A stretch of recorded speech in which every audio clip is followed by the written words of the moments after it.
Welcome everyone to the Audi Q8. This is the new flagship SUV from Audi. Q8, first time ever using that name on a vehicle, and there's quite a lot to talk about in this car. So let's get right into this review and find out where this car lives against its competitors, where I'll place it in my ranking system at the end of the video. And of course, this video wouldn't have been possible without the help of Glenmore Audi that lent this car out to me for a little bit. All of their information is linked down below. Audi's Q8 is based upon the same platform as the Lamborghini Urus, the Bentley Bentayga, and the Porsche Cayenne.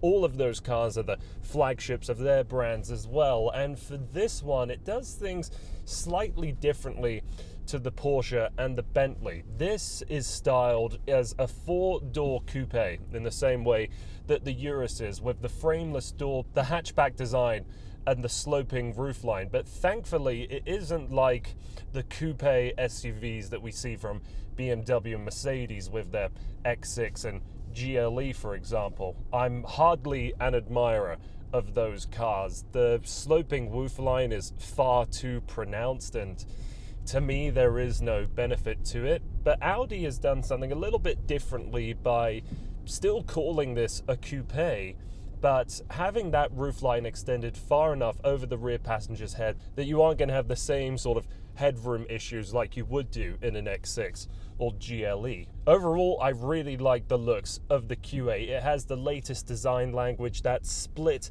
headlight design I think is really clever. Additionally, the lights have that welcome display with that dancing motion for the headlights and the taillights. This exterior color is dragon orange, and Audi has a couple different appearance packages with the S-Line and the black optics look. It's the same as other vehicles in their lineup, and with the front grille, the surround for it, Audi is calling the mask, and with that S-Line and black line package, you can change the look of the front significantly. So just that portion around the grille can be body colored, or it can be a satin gray, or it can be a black. Personally, I would like to see the satin gray on this model. This orange is very bright, and there's quite a lot of it on the front of the car already. Having that grey surround on the grille, I think, would just settle it down just a touch. And for any of you curious, the doors cover the side sills, so if you're ever driving down a mucky bit of road, you aren't going to get the back of your pants dirty when you step in and out of the car. There's only one engine choice currently with the Q8. Here it's the 3-litre turbocharged V6 with 335 horsepower with the 8-speed transmission and quattro all-wheel drive with Ultra technology. There's also the 48-volt battery system in this vehicle that controls the anti-roll bars, and it's sort of like a next generation for the automatic stop-start system that this car has. It also has regenerative braking, so a little bit more energy can feed into the battery pack. What this means is, using the automatic stop-start, the car kicks in and out of life immediately, and a lot of the auxiliary systems like the climate control or the satellite system can run off of the 48-volt system rather than the engine. Now, driving the Q8, it feels like a really big Audi. There isn't too much going on with the steering, and this car actually has the dynamic ride with the 4-wheel steering, and you can just catch it in the wing mirror when you're driving along throughout town and going through a tight parking spot.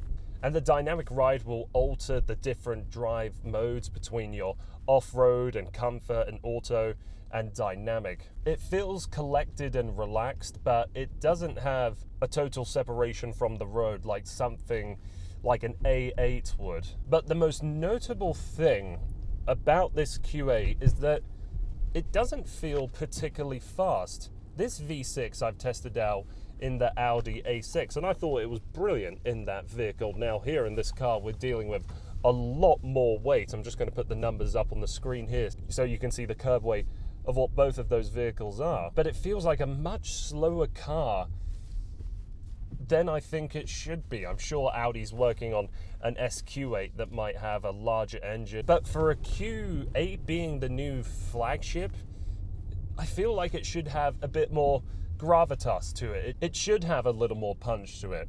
And inside we get the latest of Audi's tech as well. You get the virtual cockpit, the 2 touch screens with the larger one on top, pertaining to all of your vehicle settings, and then down below from that you'll have the climate control settings, and it very much feels like an Audi in here. Everything is just put together so well. There's beautiful materials throughout. This center console can slide forwards and backwards, and as it does, it kind of pivots up and down.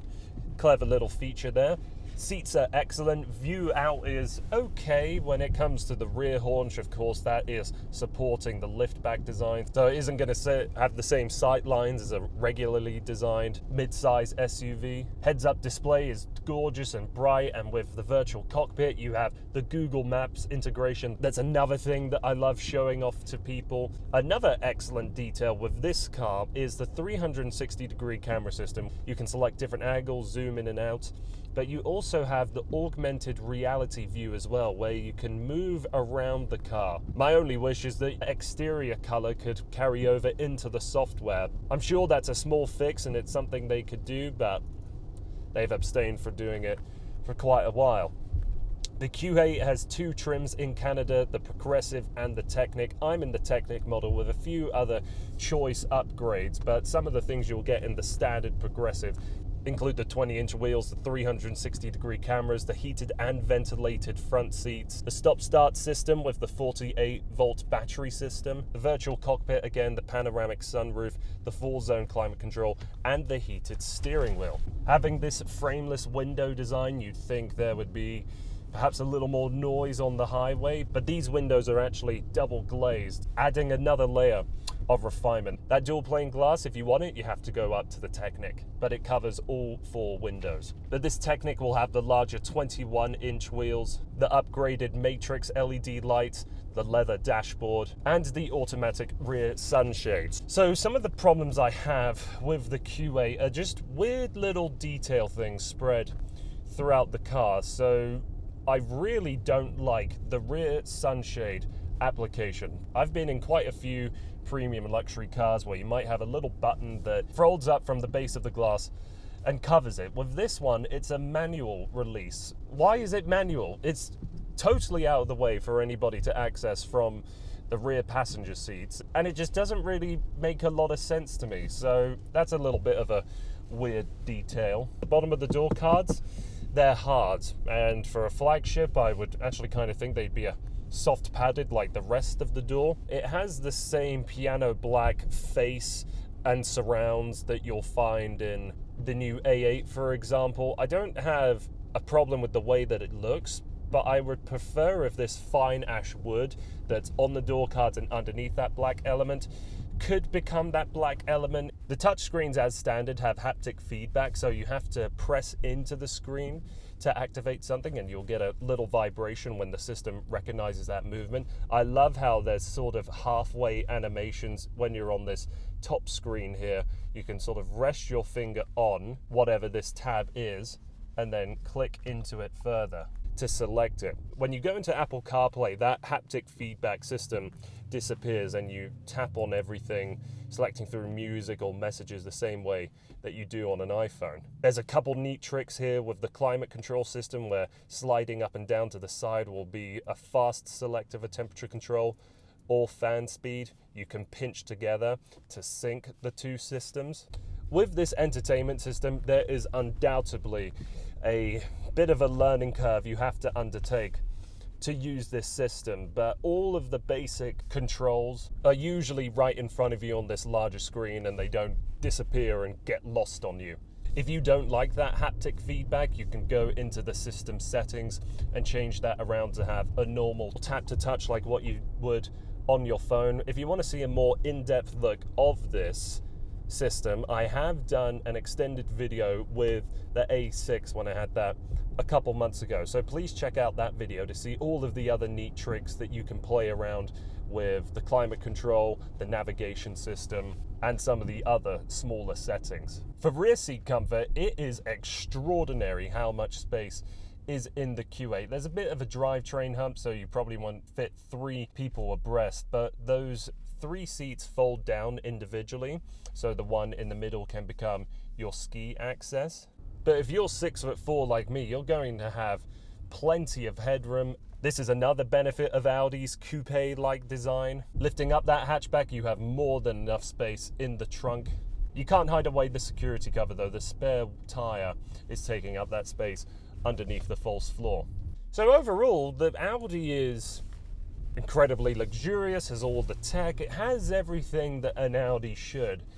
But as a flagship vehicle, I personally was expecting perhaps a little more performance. But if you're looking for an alternative to your A8, just being comfortable, quiet, refined, but perhaps making a little bit more of the statement, then the Q8 might be the car for you. So that wraps up all of my thoughts about the Audi Q8. Again, as a flagship vehicle, I was perhaps expecting a little more performance, but as a luxury vehicle and a car that is the SUV alternative to an A8, it's hard to go wrong with this car. But still, I think you should test drive the Q8. Testing it against other manufacturers' flagships could be a little eye-opening, especially in the case of this mid-size SUV. So that's been everything from me. Thank you so much for checking out this video. And again, many thanks have to go off to Glenmore Audi that were allowing me to test drive this vehicle for a couple days. All of their information is linked down below. If you want to do me a favor and like the video and share it if you think other people will like it too, and hit that subscribe button as well. That does the world for me. Thanks for watching. Hope to see you again soon.